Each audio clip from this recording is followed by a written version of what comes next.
আজকে এত মানুষজন টোটাল সামনে মা বোনেরা আছে। আজকে কিন্তু দুটো গ্রামের মিলে একসঙ্গে পুজোটা হয়। আজকে খিদিরপুর এবং গোবরাদন গ্রামবাসীবৃন্দ তাদের আয়োজনে আজকে আমরা প্রত্যেকে এই যে দেখে সামনে মন্দির কালীমা এবং শীতলমা দুটো পুজো একসঙ্গে হয়। তাদের পক্ষ থেকে একটু আপনাকে বরণ করে নেবে, 1 মিনিট কিন্তু সময় দিতে হবে। আর ইন্দ্রদা, আমার কমিটির প্রিয় ইন্দ্রদা একটু দয়া করে মঞ্চে আসবেন, যারা বরণ করে নেবেন।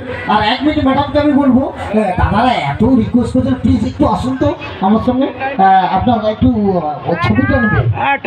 ঠাকুমাকে ডেকে দাও, ছবিটা নেবেন।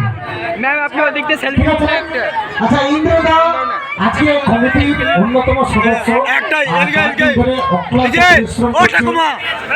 অবশ্যই প্রত্যেকে চেনেন বা জানেন, যাদের অক্লান্ত পরিশ্রমে আজকের এত সুন্দর অনুষ্ঠান, তার মধ্যে অন্যতম আমার ইন্দ্রদা।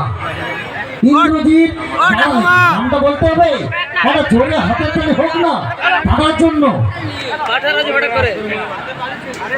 গীতা ম্যাডামকে বরণ করে নিচ্ছি আমরা, বেশি সময় নেব না, যিনাকে মঞ্চে ডেকে নেব আমাদের খিদিরপুর